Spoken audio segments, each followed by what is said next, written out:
Hello, hello, party people. It's Tony could have been bringing it back. Cold sexy. No, I'm not doing that.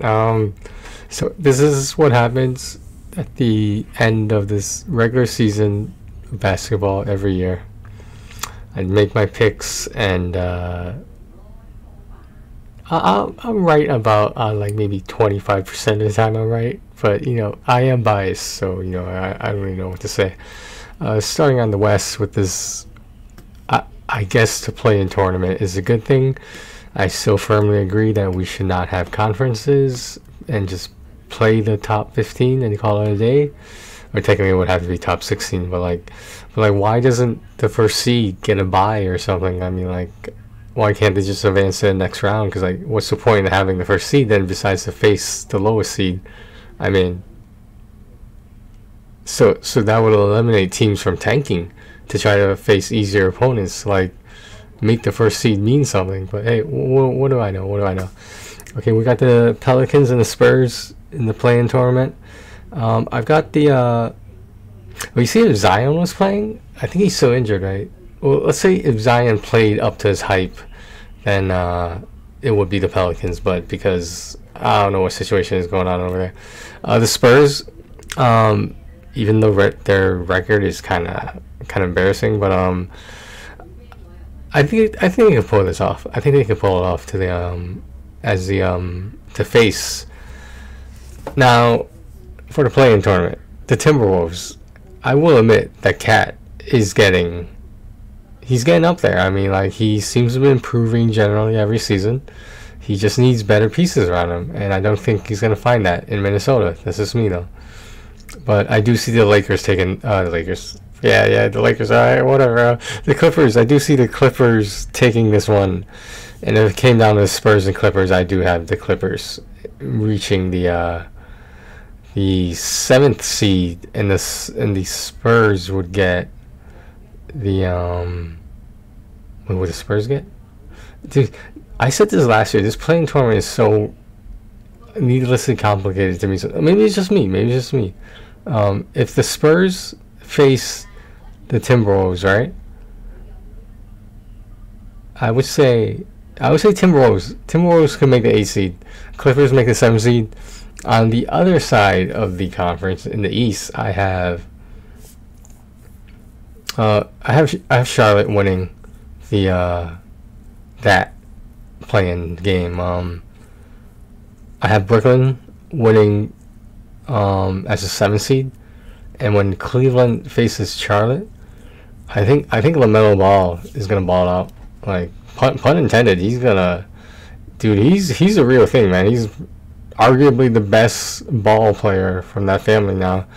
But I still, yeah, of course, if the Cavs face the Hornets, and I see the Hornets making the 8th seed, as good as Trae Young is, I don't think he's gonna get it done. He needs better pieces around him. Charlotte it's acceptable what the role players he has around him, LaMelo, right now. It's not going to win a championship, but it's acceptable. All right, in the West, in the 4 rounds of the top 8, whether it be play-in tournament or not, the top 8, I've got Phoenix destroying the Spurs. Dallas is only going to beat Utah if Doncic is cools his fucking, like, his attitude and his fucking complaining. If he just lets that calm down, like, because that's basically what it's going to come down to, whether he gets suspended or not. And that's, why would you do that? You would hurt your team so much. Maybe he doesn't have a sense of team. I don't know. Maybe he doesn't have a teamwork mentality. That could be possible. So Golden State against Denver. I don't think people realize how close this one's going to be. Again, I am biased, so I would pick the Warriors in that one. Memphis against the Clippers. I see Memphis taking it easily. Ja Morant is he's like the second coming, something, all right. And then if it was Phoenix and Dallas, that's a hard one too. I think Utah is an easier opponent than Phoenix, but I want Dallas to win. But I think Phoenix just has better numbers. As long as Chris Paul stays healthy, just saying. I know you're old man, but come on now, man. Yeah, do you want that one ring or not? The elusive one ring. Okay, so the winner of the Golden State Denver, Golden State would face Memphis, and that is going to be even closer. Draymond already said the Warriors are winning the championship this year. He said it. He flat out said that they're winning the championship. Anyway, I don't really criticize Draymond's enthusiasm or anything, but I don't know. In the Western Conference Finals, I've got I think I've got Phoenix and Phoenix and Golden State. That's what I'm thinking. That will be the Western Conference Finals. Now, who makes it to the NBA Finals? I don't know. I really don't know, because like you got two very different point guards. You got a traditional point guard, a point god, supposedly, in Chris Paul, and you've got Steph Curry. Is not the traditional point guard, in my opinion. Can he get assists? Of course, but when you run the offense through Draymond, it's either going to be Clay or Steph shooting. That's the only problem. The problem with Golden State is they don't have a really good big man. And if they can dominate the paint, then like they wouldn't have to camp outside the three-point line all the time. That's all I'm saying. Now, in the East, I've got Miami playing the Hornets. That is an easy series for Miami. Philadelphia playing the Toronto Raptors.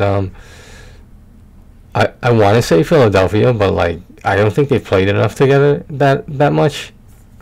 Do I see Harden staying there? I mean, maybe. I'm not sure when his contract is up, but it's a pretty hefty contract to take on. Just saying. Now you got Milwaukee and Chicago. As good as Chicago's been doing, and like how surprising they've been, I've got Milwaukee on that one. It's just there's no comparison. Boston and Brooklyn. Now that's gonna be a close series, and I'll tell you why. Assuming Kyrie and Kevin Durant are 100%, I still don't think that's enough to beat Boston. Maybe I'm biased, but assuming Jaylen Brown is healthy, Jason Tatum's been balling out. I don't even remember the last injury Jason Tatum had, but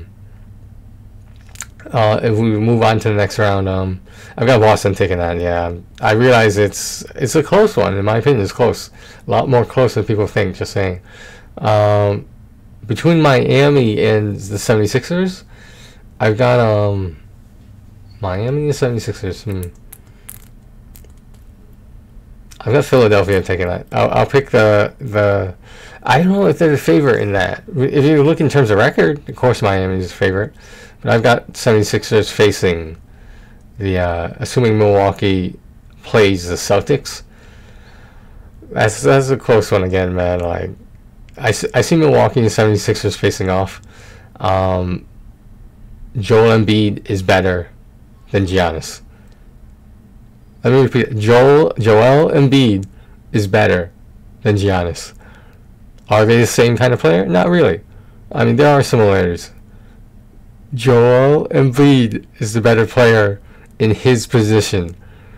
Can Joel Embiid play power forward? Probably not. So that's the X factor in this, in my opinion. Now, the 76ers will potentially face, I'm going to say Milwaukee. Milwaukee's going to take Boston out, and they're going to be happy about the progress they made, but like it's not going to be good to look. It's not going to be a good look. There's probably going to be some trades happening after that. So, if it came down to Milwaukee and the Heat in the Eastern Conference Finals, excuse me, I have to think about this one. I think I've got Milwaukee on now. I think the NBA Finals will be the battle of the 3 seeds, the number 3 seeds. It's going to be Golden State and Milwaukee in the NBA Finals. Now, who's going to win that?